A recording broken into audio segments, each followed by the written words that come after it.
Okay, I think we're almost ready to start, aren't we? So, nice to see everyone again. I don't know who's ever here. I'm never quite sure what I'm doing with these. But if you are watching and doing your RE work today, especially Year 10s and Year 9s, this relates to your work that you've been doing in the last couple of days. This is going to go through 10E2's lesson that they're doing today. So if you're in 10E2, this really works for going through the tasks we were doing today.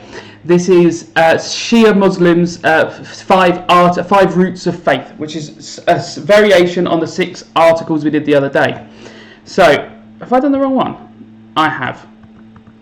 Yep, that is not what I wanted to do with you guys. I'm an idiot. Right. Oh, sorry guys.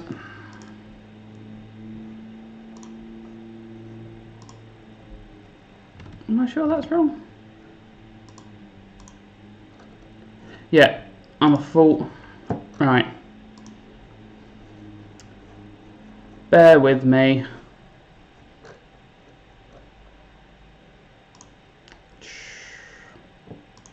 Right. 5 roots of faith. We'll just do it like this. I don't know if that's quite as good. I can't see the stream anymore. No, it's not. Right. Hang on.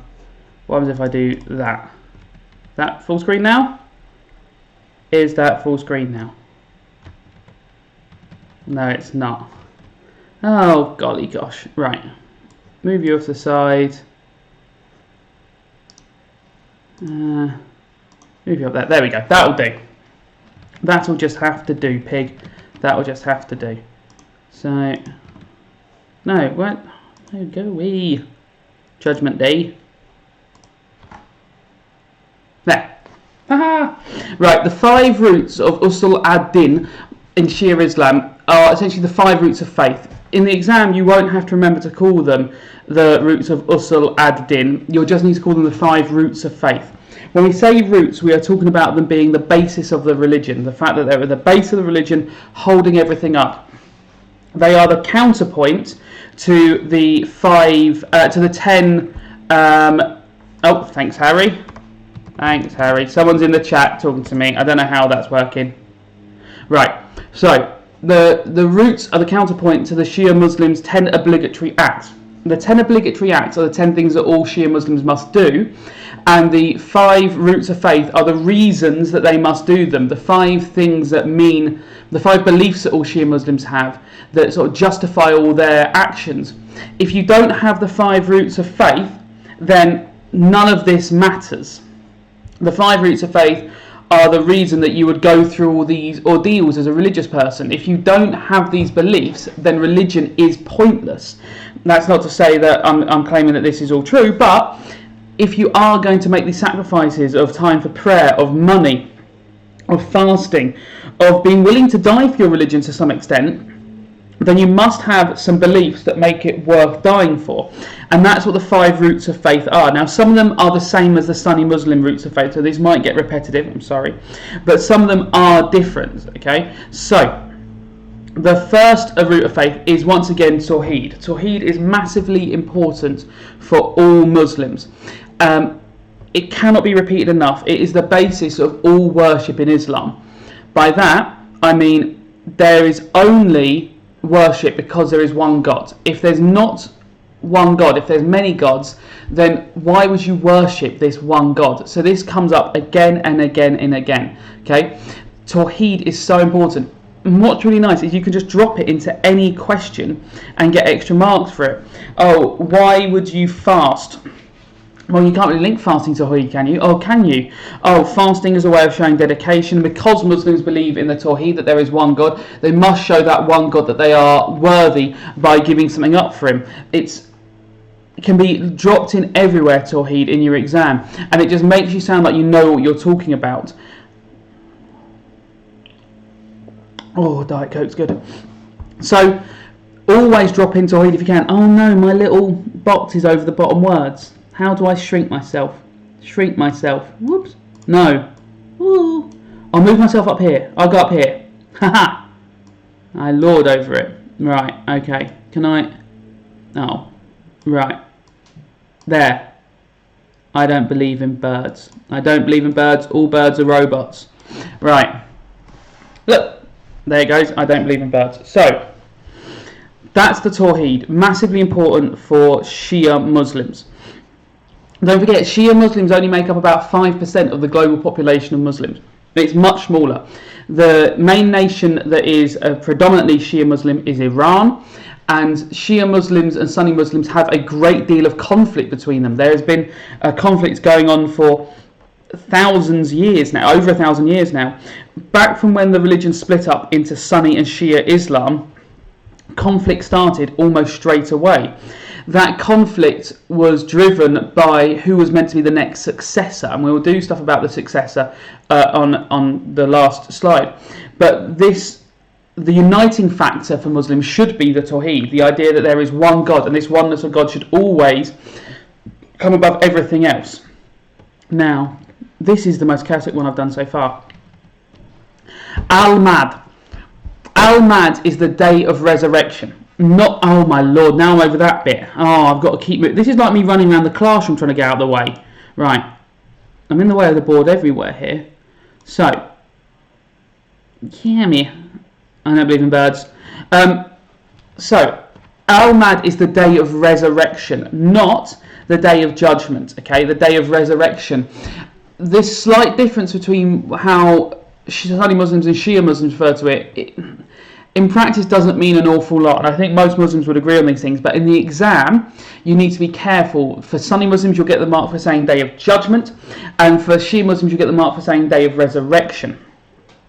The day of resurrection is a day when Allah will raise all bodies from the ground, according to Shia Muslims, according to all Muslims. This is a day that Israfil, who is up here in our corner, will blow his trumpet. Oh no, he's not there in the corner though, because you can't see what I'm looking at. He's there in the corner. The Israfil will blow his trumpet and raise all bodies from the ground, okay? So Al-Mad is the day of resurrection. Everyone on this day will have to wander off to the bridge of Asirat to be judged. How can we drop this into an exam? Well, we can drop it in by saying the belief in the day of resurrection is important to all Shia Muslims because it shows that in the future we will all be judged for our actions and that everything we do on earth matters. So we must follow the 10 obligatory acts. Can I send you the PowerPoint? Yes. Yes, I can. So there's people in the chat and I'm very confused. So Nicole, I know. Molly, are you Molly from my year 11 class? If you are, then yes. But if you're not, then I'm not sure who you are. But nice to meet you. I think you're from my year 11 class. But yeah, I can send you that. I've been told year 11s that not to send you to work necessarily anymore unless you request it. So if you ask for it, I'll send it all over to you. Because Caleb in your class is still having that work, or in the other class. Hello, yes. Right, so, day of resurrection, the day when we're all going to be judged, okay? I hope that all makes sense. If you do want the work sent over, either email me, dminton@horizoncc.co.uk, or pop your email in the chat here, and I think I can just copy and paste it. I'm very stupid with computer stuff, so I might not be able to. Thanks, sir. So, Molly, I take it that is you from my year 11 class, so that's not a problem, Molly. So, that is Al-Mad. Does everyone understand Al-Mad? If you don't understand it, put it in the chat there, and I'll try and explain it more. The chat thing seems to be working. I like the chat now. I didn't know how it worked before. Right. Questions? Oh no, we don't need that one because we're talking about. Let's talk about all the way through first. So, Adalat. Adalat is one of my favourites. So, Adalat is the idea that there is justice in the world. Oh my God, my little fat head's over it again. I'm going to shrink my head. Shrink my head. No, shrink my head. Go there. Haha. Tiny head. Right. Oh, I've made the I don't believe in birds bit bigger. No. I'm just deleting you. Go away. Right. And I don't want my frame anymore either. Oh no. There. Right, just my head. Right, I'm just going to move myself around the screen. Move out the way. There. Look, it's there. There's the words. Is that the right way? Can I touch them? No. Can't. Right, so Allah is just. What does this mean? It means that Allah is fair, treats us all with justice. This is massively important if we link it to the Day of Judgment. So if we link it to the Day of Judgment, if we're going to be judged on this, Day of Resurrection, if we're going to be judged by someone, we need to know that person is judging us fairly. And so Allah must be judging us all fairly all the time. What is he judging us on? Well, he's going to be judging us on all those things that we do. By that I mean, he's going to judge us on our good deeds and our bad deeds. All these are being looked at all the time, and we'll be judged fairly. However, in the exam, you'll often be asked to explain how these things would influence other religious believers, influence Shia Muslims. Influence means, how does it affect how they behave on a day-to-day basis? Well, how does the idea that justice exists mean we should behave on a day-to-day basis? Well, that means we should treat others with justice, and we should fight for justice and against mother of pearl. Oh, I hit my elbow. So we should fight for justice and fight against injustice. So what we should be looking at is working out a way of making sure that inequality, F. I hope that doesn't just mean the F word. That's rude. So we fight against inequality, we fight for justice. That means that we are trying to make the world a fairer place. So we fight against prejudice, against inequality. But also fighting for justice and going towards justice might mean that we are fighting to fight for, it's F to pay respects to my elbow. F. Okay. F. I don't know what's happening. Diet Coke will help.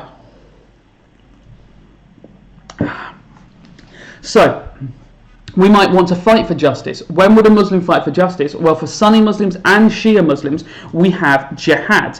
Let's talk about Jihad. Jihad is the idea that sometimes we might need to fight for our beliefs. So, let's move that up there, get rid of them scales. Oh, Adalat, you're in the way now.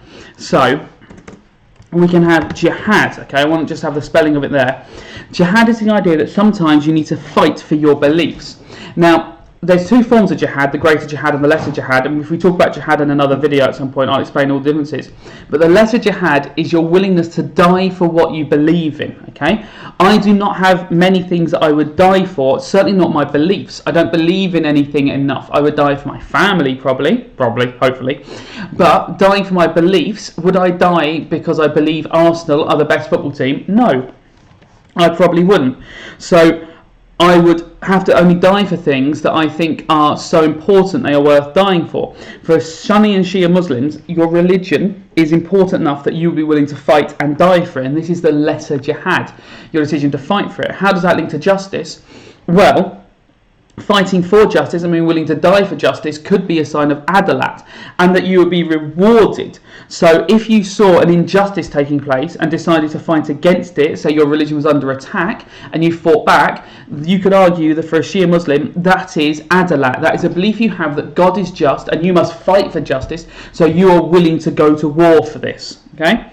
The quote that I really like on this one is, indeed, Allah commands you towards justice. So Allah is telling us that He wants us to be just, okay? So He wants us to fight for justice. And we'll be held responsible for our deeds, so we'll be treated with justice as well. This does link in with the Shia view of predestination. So if we watched the video yesterday, and I don't know who did and who didn't, yesterday we talked about predestination and the idea that everything for Sunni Muslims is predestined. They believe that Allah is controlling every element of their lives. So you choose to have Weetabix for breakfast, that is chosen in advance. You choose to pray, that is chosen in advance. You choose to have a bath and not a shower, that is chosen in advance. Everything is chosen in advance. Shia Muslims believe it slightly differently, and it's more like a computer game. So I know that sounds weird. They think that your life has been planned out, but there's many different paths. So you can go one way, the other way, the other way, the other way. And that's important because it's got this idea that you are making split decisions at points. Allah might put a challenge in there for you. So you're going along your life normally and you see a homeless man on the streets begging for money. and he's hurt, he's got a cut on his head, and you can stop and help him, or you can just walk along. And for Shia Muslims, though Allah has planned out these events in advance, He has predestined them, He has planned them, He is also giving you the free will to make your own decisions.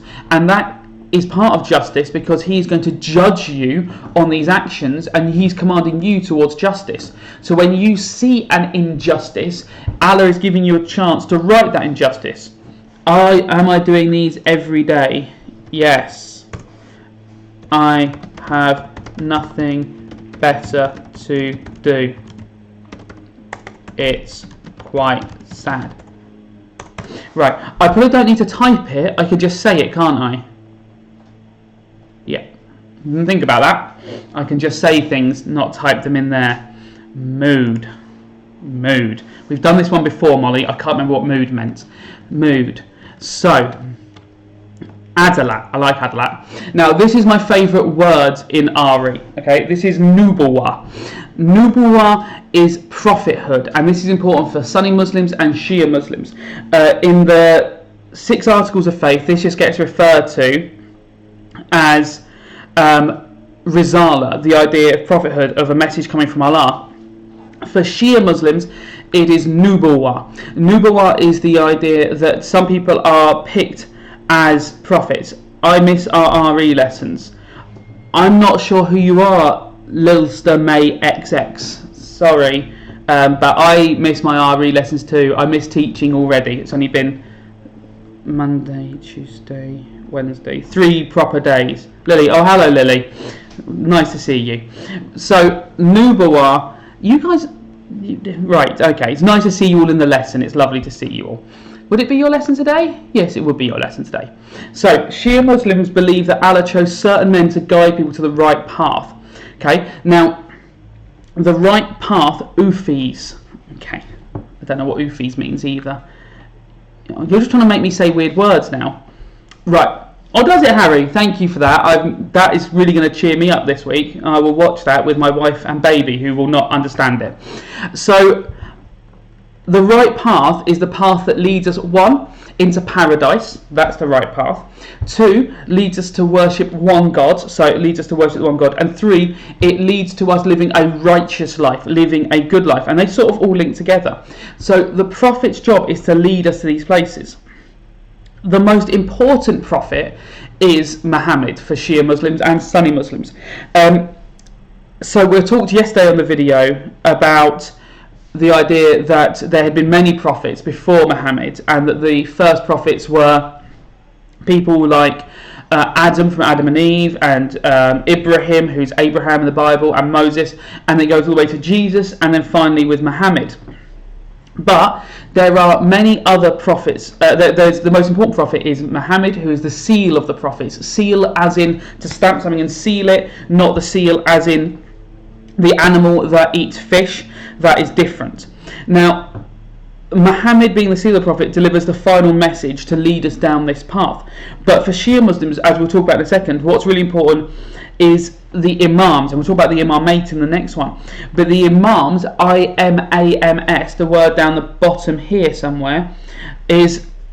Yeah, thank you, Nicole. That's very nice of you. She is confusing me. She's filling up the chat with words that are confusing to me. The Imams... Oh, shut up, Molly. The Imams are here to protect that message and to make sure that message never changes. So I'm covering that bit, so I can't see the chat for a second, so I can concentrate. The Imam's role in Islam for Shia Muslims is to protect the message of the Prophet, okay? To protect the message of the Prophet. And that's important because if that message is not protected, then it can change. And if that message changes, then we are going to go off the path to righteousness and we're going to be doing the wrong thing. Okay. Next one, right. Last one of the 5 articles of faith, the 5 roots of faith, is the Imamate. Now, the Imamate is by far the most complex of the 5 roots. The Imamate are 12 men from Muhammad's tribe, the Quraysh, who take over from him when he dies. And it sort of creates this, not the Quraysh, sorry, it's from Muhammad's tribe, that's confusing of me.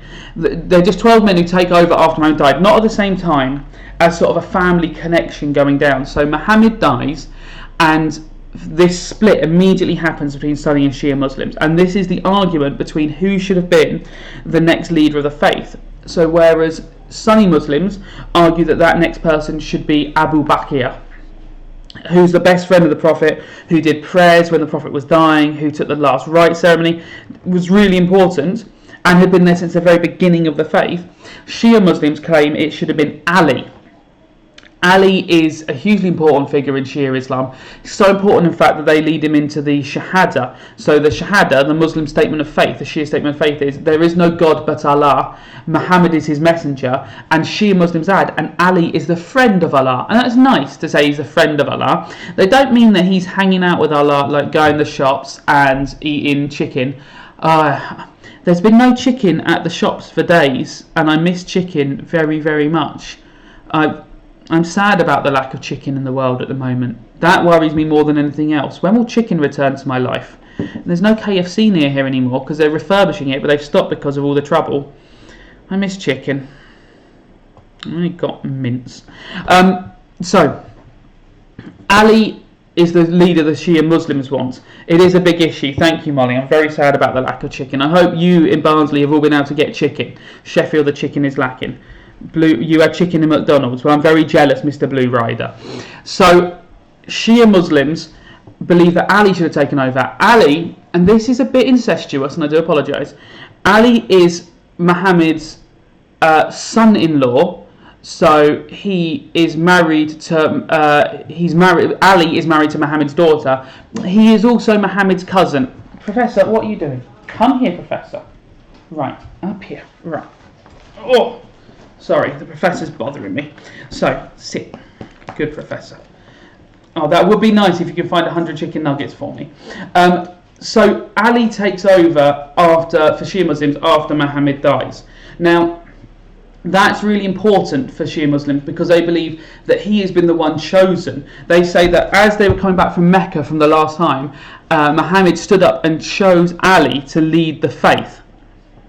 Yes, Molly, that is a dog. He chose Ali to lead the faith. And because of this decision, this is where this split immediately comes down. So Shia Muslims are now following Ali, and Sunni Muslims are following Abu Bakr. And this causes a war and a rift between them that lasts until now. It's still going on. Ali is assassinated. So he's assassinated, and then, I'm going to get the order wrong, then his son takes over, and his son is poisoned. Then his other son Hussein takes over, and he gets beheaded by a guy called Caliph Yazid. And then there's 9 other imams from the imamate.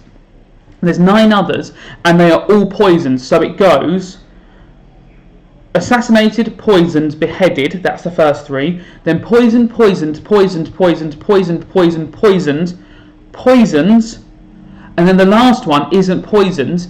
He is put into oculation, okay, which means that Allah takes him and hides him and sort of disappears him away and goes, right, he's gone now, he's away, and he will return at the end times when the world is ending alongside Jesus Christ, okay? So Isa, the Prophet, will return alongside what they call the hidden Imam, okay? The final Imam will return.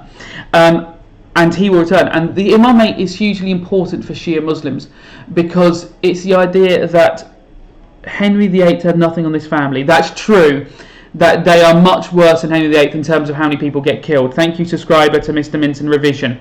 I mean, that's a confusing name. It's got my name in it, Minton, and Mr. And okay, I understand it a bit more now. So, I've got avocado on my finger. I had avocado for lunch. It was very tasty. I like avocado. No chicken, but I can find avocados. No one in an emergency wants an avocado. Mr. Minton got a lot of avocados. And Diet Cokes. Turns out Diet Cokes aren't for emergencies either. Pardon me. So the Imams are hugely important to Shia Muslims, as it's the idea that human beings can lead the faith, that human beings can be there and can have power over the faith and the direction of the faith in some ways. What you may notice that is substantially different from the Sunni Muslims' articles of faith is that Shia Muslims do not put into their list the holy books. Now, that isn't to say they don't respect the Quran. They do. They have a huge amount of respect for the Quran. But the power of the Imams comes above the Quran in some ways. Why is that the case? Well, the power of the Imams is more important because they're the ones who are going to interpret the Quran for Muslims to this day, for Shia Muslims. I also have Diet Cokes stocked. That's good. I've got a backup of 8. I've got 8 left. So if this lasts longer than 8 days, I'm going to have to go and venture out there for more Diet Cokes. That'll probably be the only thing that gets me out of my house. And I'll be honest, salt and vinegar Pringles, because we've gone through a lot of salt and vinegar Pringles, and I'm going to need more salt and vinegar Pringles if I'm going to survive this. But apart from that, I've got some fruit. I've got this really old pear, which is rotten, and this apple. And that's good. So I've got enough fruit in. Oh, and some lemons. I've always got lemons in. You have at least 60. 60? Jesus. And you had a run today, Blue Rider. Well done. I went for a walk with my baby. That was nice. Oh, and someone's fire alarm's going off. That's good. So now it's burning down around here as well. Okay, so that's all of the 5 articles of faith. I just tried to click on that, and that's the video. That's it. So let's not the question 4 first. Right. So I'm going to try and look at this script. Oh no, I've done that horribly wrong. Right. So Costco sells 30 for £5. 30 for £5? That's really good. Right. Okay. In the chat, the people who are there, how many roots of faith are there? I don't have any sort of way of rewarding you. I will owe you achievement points. Yes, lads. Okay. Hello, Brooke from class. Hello, George. I don't know who George is. Right. Yes, but right. 5. Thank you. Subscribe to Mr. Revision. There is 5 roots of faith. Excellent. Which of the roots do both Sunni and Shia Muslims believe in? Oh, right. 5. Thank you, Blue. Yes, everyone getting the 5 now. Perfect. Right. Well done. 5. Big up, Mr. Mint and Big Man. That's not the answer, George.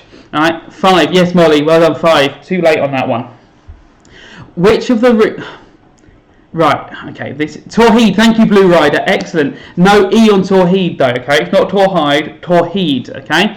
Tawheed is the idea of oneness of God, and that is one that both Sunni and Shia Muslims believe in, okay? I'm glad this has just turned into chaos in there now, okay? Don't get silly, I'll turn the chat off. Right, what will happen on the day of resurrection? What will happen on the day of resurrection? No one chatting in there. Day of resurrection, Blue Rider, you've been excellent so far. Don't do it. Well, I won't. Just be good. Right. Dot turn chat off. Right. Jesus and the Antichrist will fight. Thank you, Scribe Mr. Minton Vision. That is excellent. Jesus and the Antichrist will fight. The angle bowls trumpet. The angel blows a trumpet. Yes. All right. Good. I'm glad you'll be good, George Andrews. Right. So, all bodies will rise. Exactly. All bodies will rise up. Okay. So it's angels blow trumpets, okay? There you go, there's a spelling for you. I could have written it on the big screen there rather than the chat, okay? Right, so. Oh, there's all things. Oh, look at what I can do. Right, so. Well done. All those are excellent. Last questions. Right. Right, we're poking fingers and being sad about it. I don't know what that means, Brooke. That. I'm looking sad. I'm not sure. Right, why is Adalat, justice, important to Shia Muslims? Resurrection equals rebirth and that. Yes, it does, Molly. Well done. Resurrection does equal rebirth and that. That's excellent. He is Raider. I don't know what that one means, mate. Sorry, Blue Rider. Not sure what I-Raider means. Not sure what that word is. Yes, boys. Yes, boys. Thanks, Molly. Adalat is important because it... What do you mean they're coming down from 1920s America? That's a big question, George Andrews. I think it was bad, and I think it was caused by American belief in their own perfection, and they thought they could not be destroyed like that, and arrogance, and it really came crashing down among them, and it probably led in many ways to the issues that we saw leading to the Second World War. Baffling. Leadership. Okay, yeah, leadership. He is a leader. But that's not Adalat. Adalat is justice. Number 4 is justice. Thanks, George. Adla is the idea that we should treat each other with justice because Allah is going to treat us with justice. We should promote justice and equality, and we should fight against injustice. We should go and fight against injustice where it is.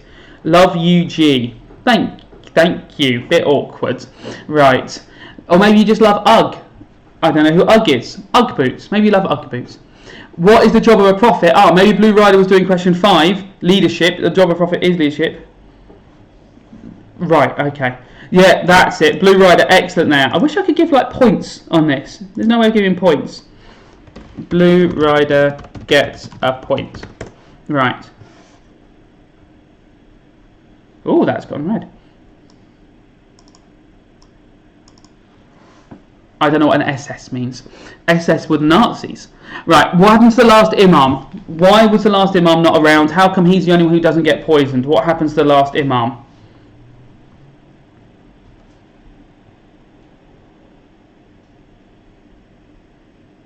Looking for an answer. Just going to do a dance. What happened to the last Imam? Where did he go? Taken away. Good. By who? Who takes him away? Good. Allah protects him. Exactly. Thank you, Brooke. Language. Right. So he is taken away. Oh. Well, SSR Nazis. Yeah, good. He hid him to protect him. And when he will return, who will he return with? He's going to rock up with someone later. No, he didn't die. The last Imam didn't die. Yeah, good. Allah will be looking after him. Who's he going to return with? He's returning with a friend. He's coming back with a mate.